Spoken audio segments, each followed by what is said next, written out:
Hi, I'm Maris. After nearly a decade serving my country, I thought coming home would be the healing I needed. But 5 days before Christmas, my sister texted me 5 words that shattered everything. No room for you, don't come. No explanation, no apology, just silence. Then, 5 days later, 35 missed calls. But it wasn't concern, it wasn't love.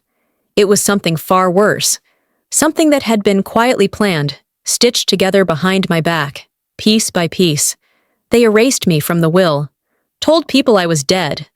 Even my niece thinks I don't exist anymore. How does a family get there? And once they lock you out, can you ever truly come back in? I had imagined it differently. For years, through deserts and deployments, I pictured this moment.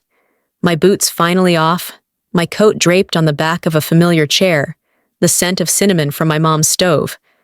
I thought I'd walk through that door and be swallowed by hugs, by laughter, by warmth. Instead, I was sitting on a beige couch in a one-bedroom rental in Sacramento, scrolling through airline tickets with one hand and taping little candy canes to a box of carefully chosen gifts with the other. I had no tree, but I had packed all the joy I could carry into that care package. A unicorn coloring book for my niece, a model airplane kit for my nephew, and a card for Mom with pressed flowers I'd picked up from a roadside market near base. That night, after booking my flight to Reading, I sat cross-legged on the floor with an open shoebox of old photos. My fingers lingered on one of me and Vera. Before all of this, before life got so quiet between us, we were standing in front of the fireplace, stockings in the background, my face lit with the same smile I hadn't used in years. The phone buzzed just as I started to close the lid. No room for you. Don't come. That was all it said. No, hi. No, sorry.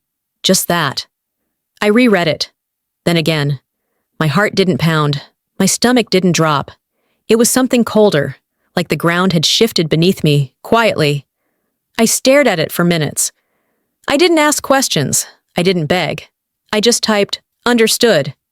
And I set my phone down, upside down. The next day, the silence was louder than the message itself. No call from Mom. No awkward emoji from my brother. Nothing. Maybe they were busy. Maybe it was all a misunderstanding. But as hours passed, the reasons I invented to explain their silence ran out, one by one.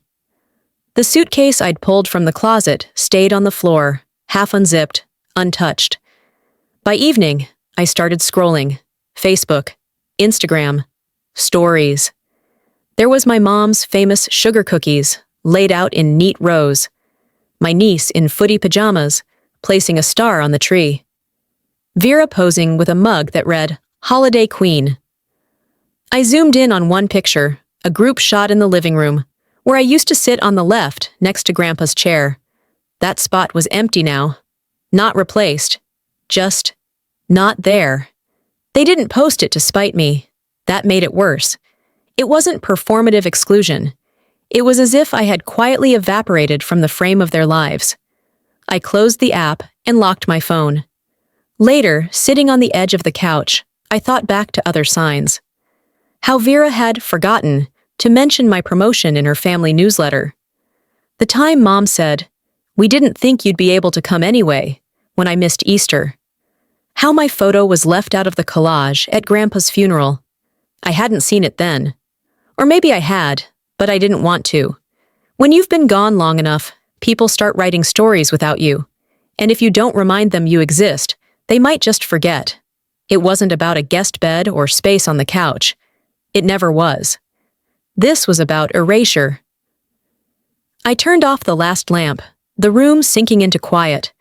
The blinking lights from a neighbor's window cast soft red and green shadows on my wall. I wrapped the last of the gifts and tucked the box aside. I wouldn't mail them, not now. They didn't just close the door on Christmas. They shut me out of their lives. By the next evening, I thought maybe the ache in my chest would dull, that maybe I'd grow used to the silence. I hadn't. Instead, it sat heavier, more pointed, the kind that made your hands feel too still and your thoughts too loud. I curled up on the couch and opened my phone. mostly out of habit, half hoping someone, anyone, had texted back. Instead, I saw a tag notification. Vera had posted one of those warm and fuzzy holiday collages. In the middle of the carousel, there I was, 15 years younger, smiling with frosting on my nose. The caption wasn't about me, though. It was titled, "Holiday Peace Means Boundaries." Underneath were neatly curated photos. Mom by the oven, our niece unwrapping presents, and Vera, front and center, holding a sign that said, "Chosen family is everything." The comments stung more than the post itself. "So proud of you for protecting your space. You've always been the strong one, V. Some people don't deserve a seat at your table." I didn't need to guess who they meant. I wasn't even mad at the strangers. It was the silence from the ones who should have known better that pierced. The way our cousin liked the post without a second thought. The way Mom shared it to her own story with a heart emoji. I scrolled further. A recent family photo stopped me cold. It was the same living room we'd grown up in, stockings, fireplace, the same painting above the mantel. But something felt off. I dug through an old plastic bin where I kept things I didn't want to throw out, but couldn't bear to look at often. Near the bottom, I found the original. There I was, standing just left of Vera, hand on our nephew's shoulder. In the new one? That side of the photo had been cropped. Cleanly, efficiently. I was gone, as if I'd never stood there at all. It hit harder than the text. Cropping someone out isn't just about space. It's about memory. It's a silent rewrite of what happened and who mattered. And right now, they were editing me out of the story. Sitting on the floor with the two photos side by side, I felt something shift. Not a crack, but a cold, even detachment that slid over me like a coat I hadn't worn in years. I thought back to moments I used to brush off. Vera speaking for me at dinners. Maris said she's fine, when I hadn't said a word. Times she'd rewritten shared childhood stories as hers. The year I was credited for decorating the tree while home on leave, only for the story to become Vera pulled everything together by New Year's. "If you repeat a lie enough," I whispered, "people start to forget the truth ever existed." That was the scariest part. Not that I was being removed, but that it was working. I considered calling Mom. My thumb hovered over her name in my contacts. But what was I even going to say? That I felt erased? That a single post felt like a knife? That the people I defended with pride didn't defend me at all? Instead, I locked the screen. Just as I tossed my phone onto the couch, it buzzed. A message from Amanda. We hadn't talked in years. She was living up north now, Oregon, I think. The last time we spoke was over something silly. A disagreement about a wedding she didn't invite me to. But there it was. "Is Vera talking about you? She's been posting a lot lately." Attached was a screenshot of the same post I'd seen earlier. Same caption, but with Amanda's comment underneath.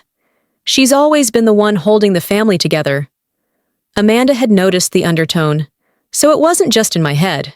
I wasn't reading too much into it. Others saw it too. Later that night, I pulled out my laptop and opened an old folder labeled Family. I hadn't clicked into it in a long time. It was mostly scanned cards, grainy videos from birthdays, pictures of cookouts when Dad was still around. I clicked on a video file I didn't remember naming. It was short, maybe 30 seconds. The camera was shaky, likely Mom's. Dad and Vera were in the kitchen, talking over each other. Then Dad laughed, really laughed, and turned to Vera. "Maris will never let you get away with this," he said. The video cut off before I heard her reply. I stared at the black screen, wondering what this meant, what he had seen, what he hadn't gotten a chance to stop. My hands curled into fists in my lap, but this time, I just might. It was late. The street outside had gone quiet, and the glow from a neighbor's string lights flickered against my blinds. I sat on the edge of my bed, laptop open beside me, not really watching anything. I had the volume off. It was just noise control, a background to stop the silence from swallowing the room whole. Funny thing was, I used to crave that silence. When I first deployed overseas, I used to sit by myself during free hours, writing letters. I'd pour everything into them, updates, questions, even dumb jokes. I imagined them being opened at the dinner table, passed around between bites of meatloaf and mashed potatoes. For the first couple years, replies came sporadically. Birthday cards signed by Mom and the gang. Emails with low-res photos of family cookouts. But then the letters stopped. No more emails either. Calls went unanswered more often than not. At first, I told myself it was the time difference. Then that they were busy. Eventually, I stopped trying. Except on holidays. I always tried on holidays. I remember Christmas Eve 2 years ago. I was stationed near Kabul, pulled some strings to get 5 minutes of call time. It was 3 a.m. for me, just about dinner time back home. I sat alone under a corrugated tin awning, with snow barely falling, shivering in my uniform. I dialed. It rang once. Then the line went dead. Declined. They declined the call. I didn't even cry. That's the part that stayed with me. The blankness. Like even my body had accepted it before I had. Tonight, I got up and dug into the closet, rummaging through boxes until I found a dusty container labeled Mail Home. It smelled like old socks and paper. Inside was the box I had sealed tight 4 years ago, back when I was in Afghanistan. It had stickers on it, fragile, priority, taped down so carefully. My handwriting was neat. I remember taking time choosing what to send. A handmade leather bracelet for my mom, a military coin for my nephew, a notebook with a quote for Vera. The strength of a family lies in its loyalty. It was unopened. The top had a bold red stamp. Return to sender. They didn't even open it. My fingers trembled slightly as I ran them along the edges of the box. It felt like holding a brick of betrayal, dense, silent, unforgiving. I placed it gently on the table, like it might explode. Years ago, I'd told myself the package had gotten lost. Delays, logistics, whatever excuse made it easier to sleep. Looking at it now, there was no excuse left. They'd made a choice, and I had chosen not to see it. I carried that box like a fool carries hope, brimming, fragile, stupid. Back at my desk, I opened my laptop again and started flipping through old photo folders. Most of the pictures were still there, but my presence faded the further I clicked. The last family album that included me was from 2016. After that, it was Vera's birthday, Vera's house, Vera's kids. I found a Thanksgiving photo. I had taken it myself with a timer, back when I came home for 48 hours before heading back overseas. I remembered the awkward laughs, the forced smiles. Vera had posted it online later that week, cropping out the edges. In her version, I wasn't there. I looked back at the original file. I was kneeling by the fireplace, my dog tags visible outside my shirt. I had even set the table that day. Now, it was like I hadn't existed at all. I opened another folder, one labeled Accomplishments. It held PDFs, commendations, photos from the ceremony when I got my rank, scans of letters from my CO. None of it had ever made it to the family Facebook. They posted about Vera's cake-making class, but not the bronze star. I closed the folder and stared into the dim screen, seeing only my reflection. The weight in my chest wasn't grief. It was clarity. I'd spent years defending their silence, dressing it up like patience. They just don't know what to say. They didn't want to bother me. I created stories to cover the fact that they had stopped trying, that maybe they never really had. My email tab blinked. On a whim, I typed my father's name into the search bar. Dozens of results. Most were expired links or auto-replies from his old work address. But one message sat unread, buried in a subfolder, sent 6 months before he died. Subject line: if they won't tell you the truth, maybe I should. I stared at it, fingers hovering. Then I clicked. The room was dim, lit only by the blue glow of my laptop screen. Midnight had long passed, but I couldn't sleep. After everything I'd uncovered, I had gone searching for one more truth. Anything that might explain what had changed, when it had shifted. That's when I found it. Buried under years of clutter in my inbox was a message with a subject line that felt like a whisper through the screen. If they won't tell you the truth, maybe I should. I clicked. It was from my father, dated exactly 6 months before his heart gave out. His name appeared like a ghost in the corner of my screen, the kind of thing you blink at just to be sure it's real. The message wasn't long, but it didn't have to be. He started with an apology. I know I should have spoken to you sooner. I've watched what's happened, and I didn't stop it. That's on me. I let the silence grow between us because it was easier than facing what it really was. Exclusion dressed up as peace. He wrote that Vera and Mom had convinced him it was better to keep holidays simple, that my presence only caused tension. They'd told him I didn't need the chaos anymore, that I was better off without the stress. But I knew what that meant. They thought I was a burden, or worse, an inconvenience. His next words felt like a gut punch. You were always the one who came back with scars but never asked for attention. That's why they resented you. I had to pause. My eyes burned. Not from tears, they'd already dried up hours ago, but from clarity. He had seen it, all along. He ended the message with something heavier than love or regret. I've spoken to a lawyer. I've made changes. I know they'll fight it, and I might not be around to make it stick. But I had to try. You deserved at least that. I sat frozen, hand on the trackpad, rereading the message again and again. It wasn't just that they'd shut me out. It was that they'd done it on purpose, and Dad had known. He'd tried to correct it. But they'd moved faster. I remembered our last phone call, maybe a month after that email was sent. It had lasted 3 minutes. He'd sounded tired, like every word came with a weight behind it. He'd asked about my service, whether I was eating enough, if I still went on those long walks to clear my head. I thought it was just a check-in, routine. He ended the call with something I hadn't thought twice about until now. I'm proud of you, no matter what happens next. I hadn't known that was goodbye. Still in that dim light, I opened my files. Years ago, Dad had sent me a draft copy of his estate plan. I found the PDF. My name clearly listed under joint ownership of the house and savings.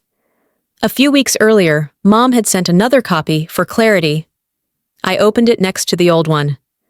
My name was gone, not replaced, just removed, like I'd never existed on the page at all.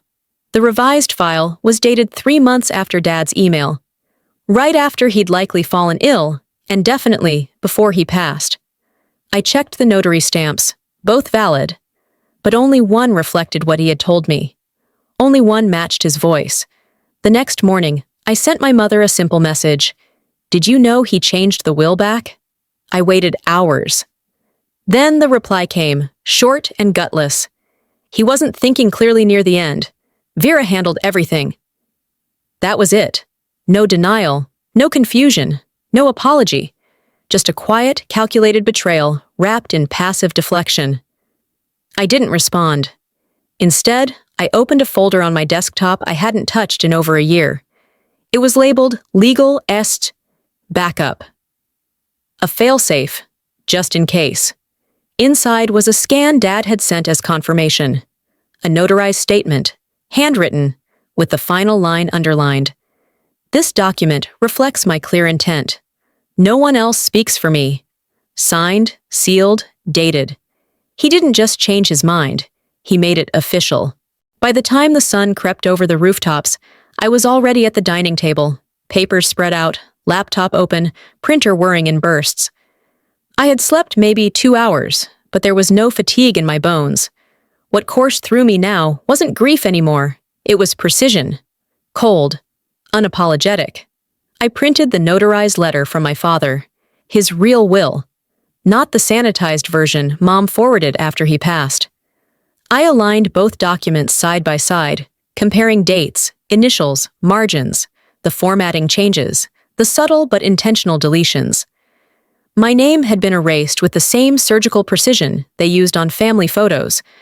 I created a folder on my desktop, named it exactly what it was. Proof they lied.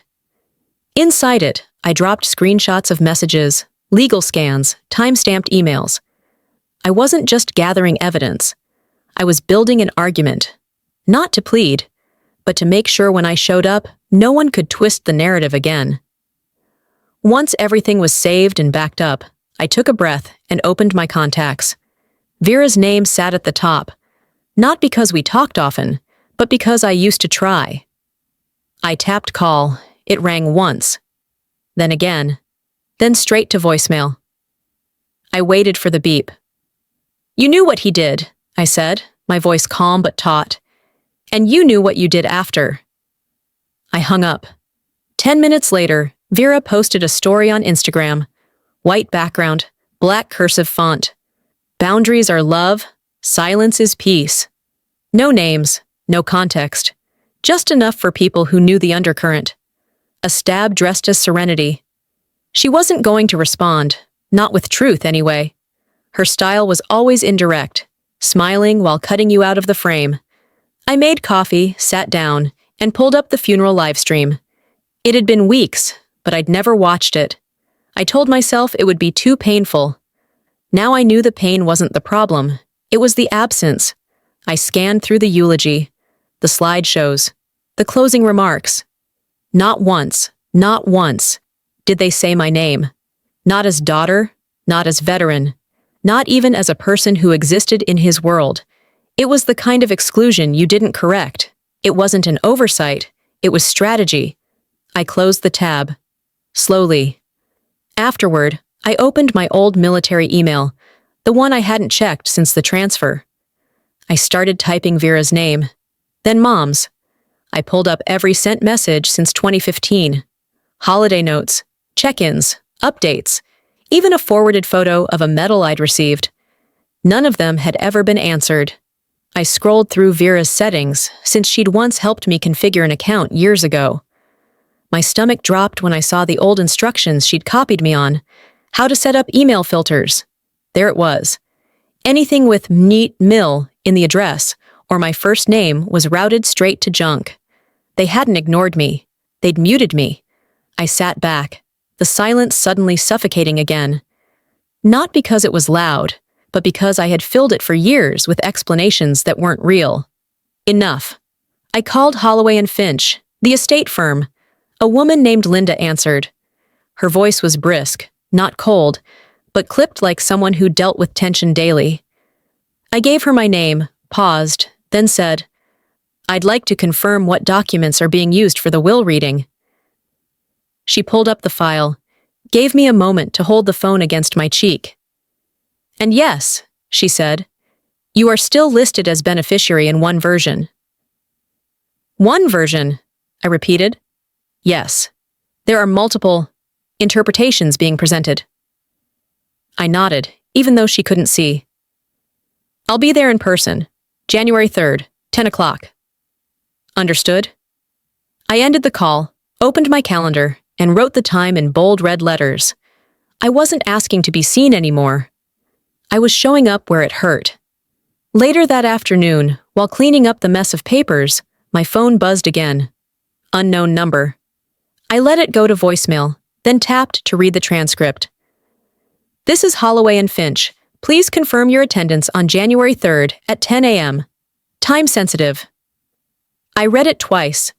Then, with a calm I hadn't felt in weeks, I whispered to the empty room. I had no intention of missing it. The air in Reading hadn't changed. Still smelled like pine and dust, tinged with the familiar burn of winter wood smoke. I drove in just after sunset, headlights flickering past shuttered storefronts and empty gas stations. The kind of town where you recognize every turn and hate each one a little more when you've been betrayed by the people waiting at the end of them. I didn't tell anyone I was back, didn't stop for coffee, didn't even glance at my phone except to follow the GPS to a quiet motel near the city limits. I checked in under my first and middle name. No ID issues, just a tired woman with a neutral smile, carrying a duffel bag that held something far heavier than clothes. After tossing the bag onto the motel bed, I drove by the old house. My house, technically. The porch lights were on, curtains drawn. I didn't slow down long enough to see who might have been inside. I didn't want to.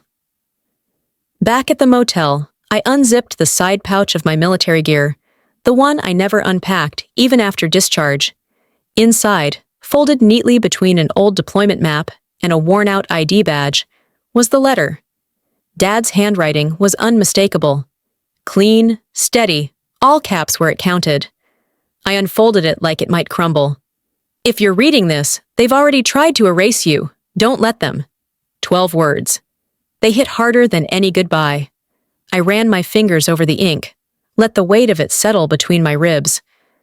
I had asked myself so many times if I was making too much of it, if I was overreacting. But my father had seen it too, and he had tried, in his own quiet way, to leave a matchbox behind in case they set fire to the truth. The next morning, I knocked on a familiar door. Mr. Harrison answered slower than he used to, but his eyes sharpened the second he saw me. "Dorian's girl," he said. "Took you long enough." I didn't bother with pleasantries. "Did he come to see you? Before everything?"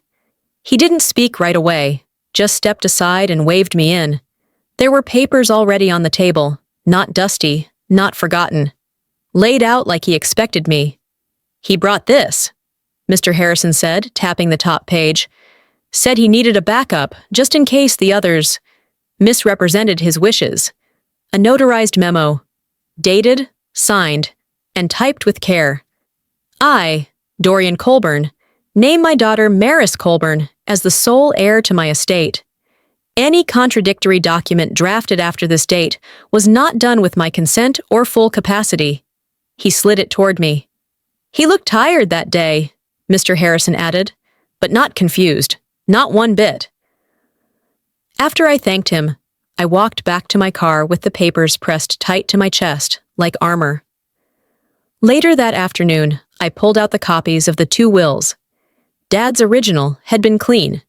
Everything split between us, with clear lines. The revised version Vera had submitted? It looked thrown together. Different font, wrong notary mark, no signature from Dad. It was like someone tried to replicate it from memory and forgot to double-check the details. I scanned both into my files, titled them for what they were, truth and forgery. Then I sat, listening to the room hum. That's when the email came. No name, no subject line, just an audio file attached. Curiosity and dread warred in my chest as I clicked. Vera's voice. "You need to make sure she can't contest it," she hissed. "We'll say he was confused. You've seen the state he was in, all that medication. He didn't know what he was signing." A second voice, older, male, likely the lawyer. "This won't hold up if she shows up with the original." "She won't," Vera snapped. "She's been out of the picture for years. We'll paint her as ungrateful, disloyal." The recording cut off there, but it didn't need more. I leaned back in the motel chair, hands clenched in my lap. My mind wasn't spinning. It was sorting, stacking, reassembling the past through this new lens. They hadn't just wanted me out of the house. They wanted me out of history. I laid it all out across the bed. Emails, letters, voice recordings, notarized copies. Then I opened a new folder on my laptop and labeled it Retrieval. Not revenge, not anymore. This was recovery. "This isn't revenge," I whispered to the empty room. "It's retrieval."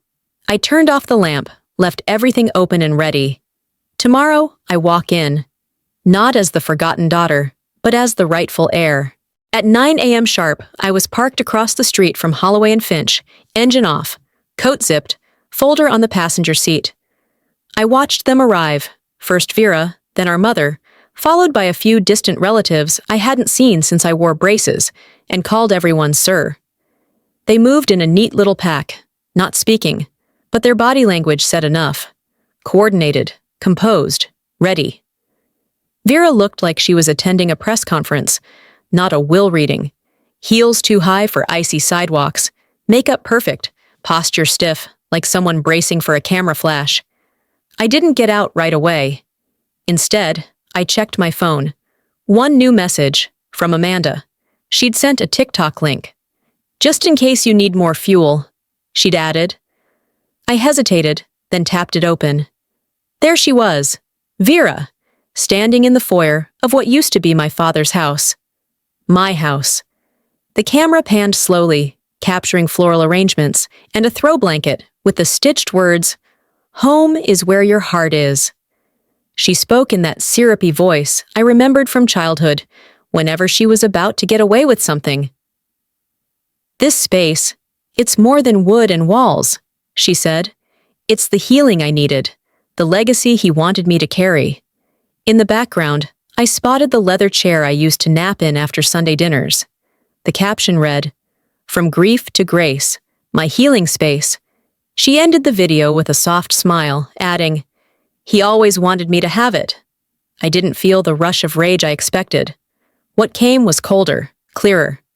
I clicked into the comments. Some praised her strength, others asked more pointed questions. "Didn't your dad have another daughter? Pretty sure this house wasn't just yours. Where's the other sibling?" A small storm was brewing. I didn't start it, but I wasn't about to stop it either. I tucked the phone into my coat pocket and stepped out of the car. At 9:59, I walked through the front door of the law office.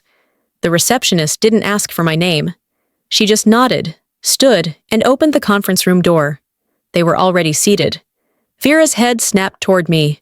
Her face didn't fall, but her eyes tightened, lips pressing into a line. Mom stared at the table, hands clutching her purse like it was a lifeline.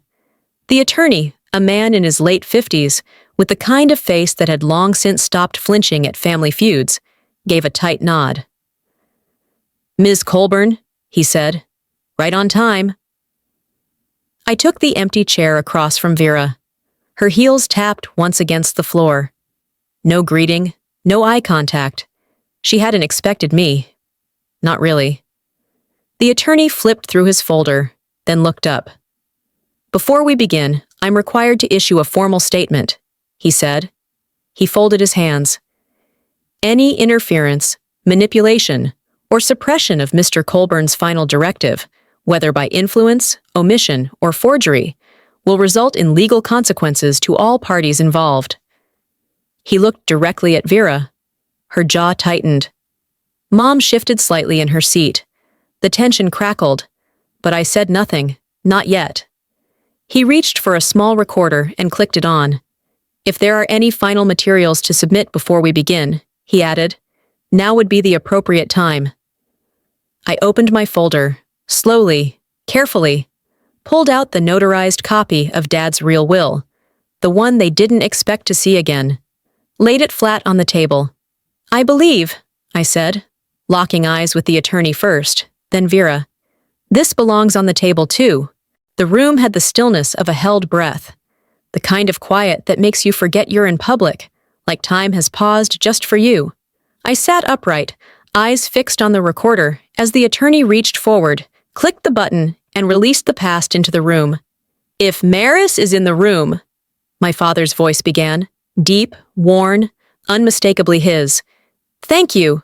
You were the only one who came without asking."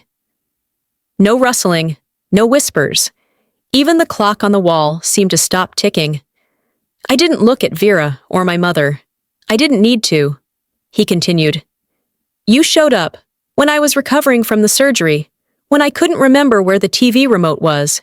You came because it mattered, not because there was something to gain.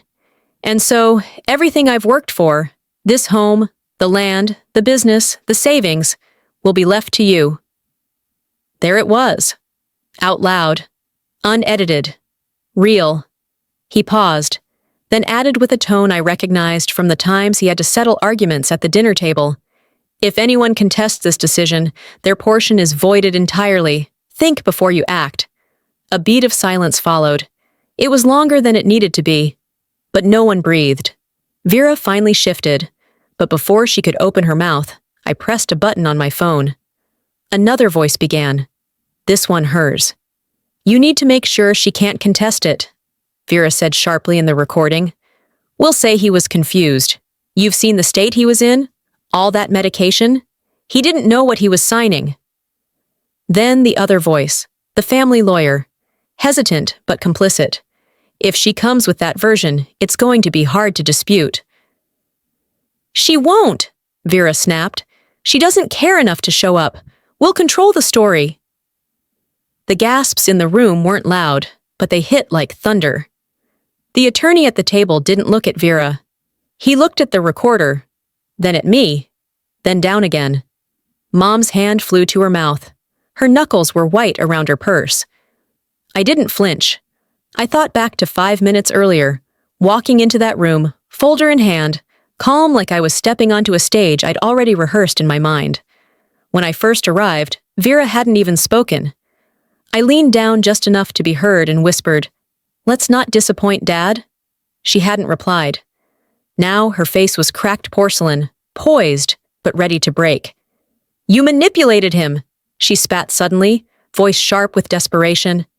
"I showed up," I said softly but firmly. "You deleted me."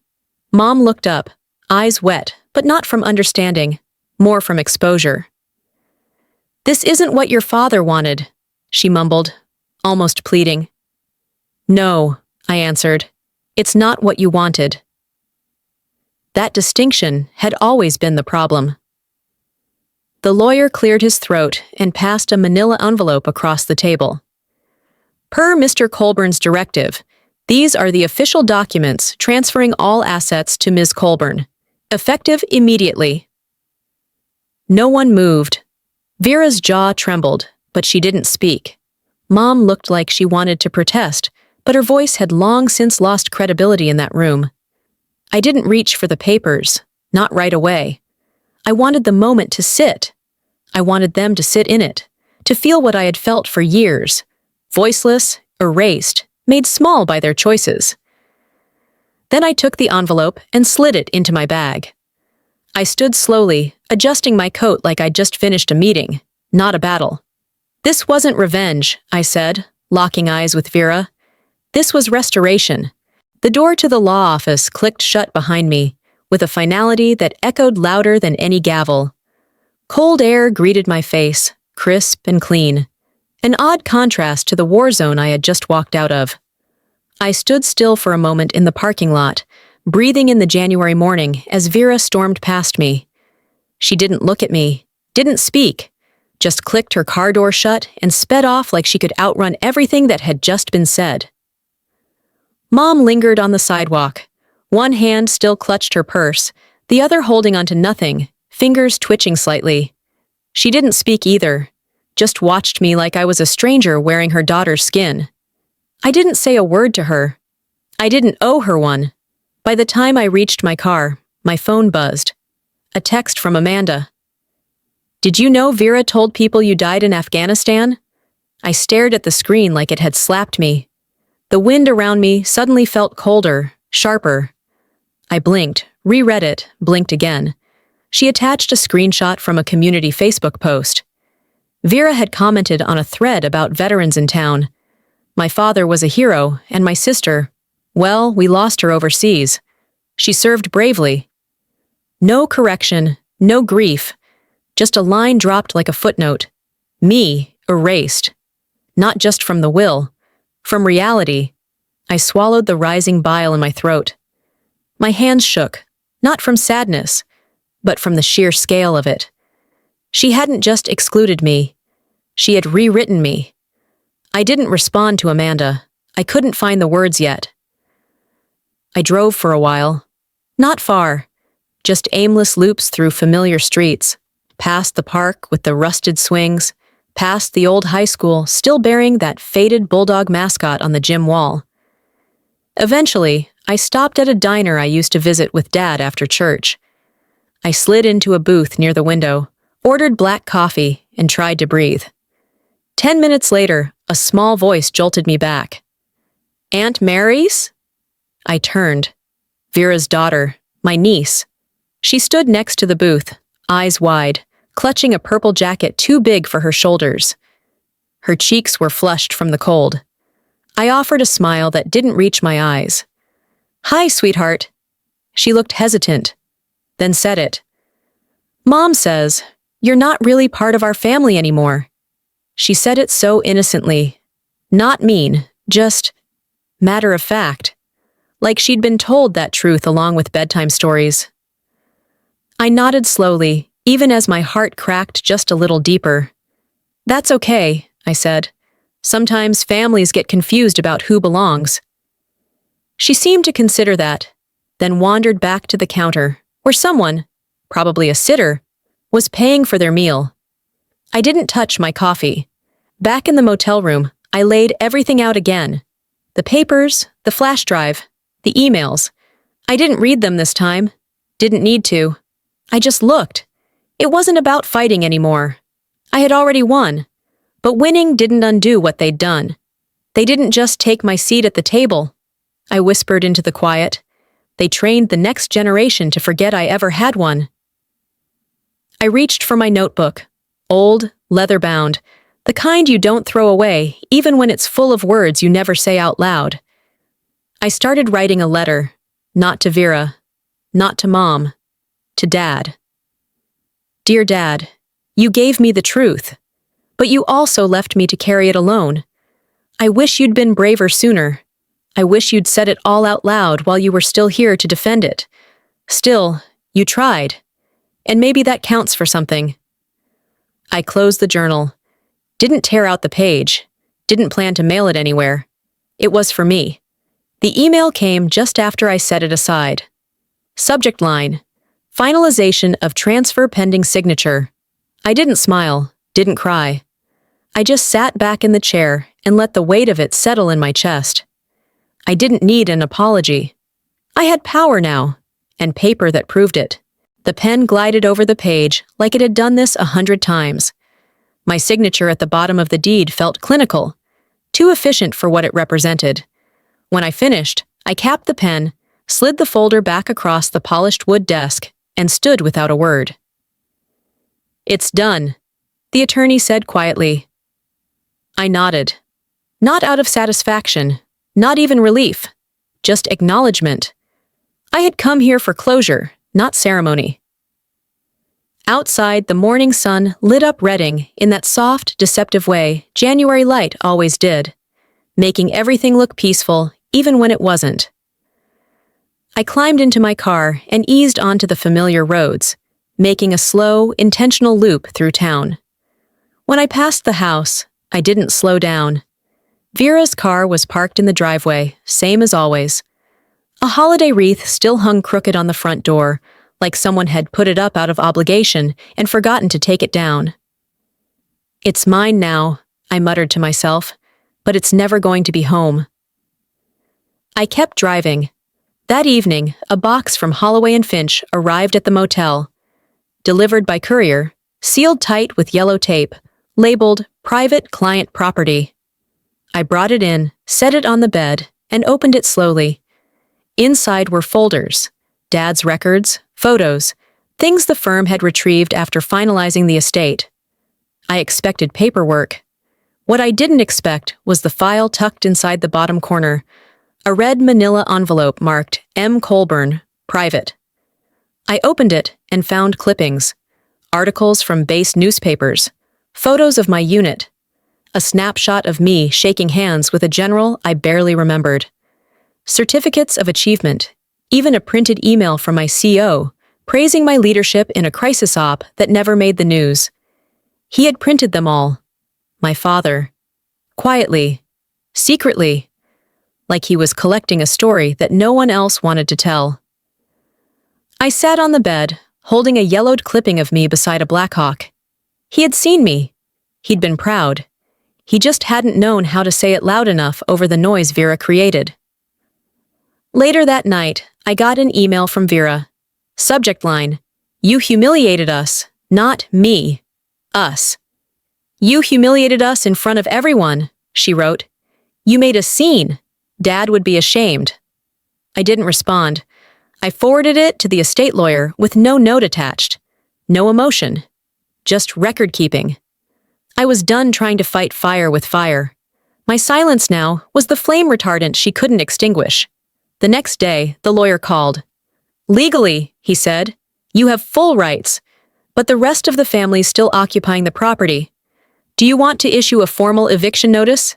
We can serve it this week. I thought for a moment, then replied, No. Let the deadline speak for me. They had 30 days, and not one more. That evening, I sat on the porch of my motel room with a blanket wrapped around my shoulders and a warm mug of tea in my hands. The sky had turned dusky blue, the kind that only existed between winter daylight and true dark. I watched cars drift past on the main road, their headlights momentary ghosts. I pulled out my phone and texted Amanda. "I don't want the house. I want peace." She didn't reply right away. She didn't have to. I stared at that house from memory, not geography, and felt it sink in. This was never about the walls or the windows. It was about erasure, reclamation, and now, release. But sometimes, peace starts by locking the right doors. The house echoed. Every step I took on the hardwood floor bounced off empty walls like a reminder of what had once been here, and what had been gone long before the furniture left. January light crept through uncovered windows, making everything feel exposed, raw. They'd cleared out fast. The rooms looked bigger than I remembered, but not in a good way. It was the kind of empty that made you whisper, even when no one else was around. I walked room to room, taking it in without touching anything. No smells of coffee or cinnamon, no soft hum of the TV from the living room, just hollow space and old shadows. They hadn't taken much. Not really. In what used to be the den, I found a half-filled photo album on the built-in shelf. Most pages were blank, but the few that were used told a clear story. Vera's birthday, Vera's wedding, Vera's kids. I flipped to the back and found a broken lamp base, dusty and chipped. Next to it, an old wedding invitation. My parents. Still sealed, still unsigned.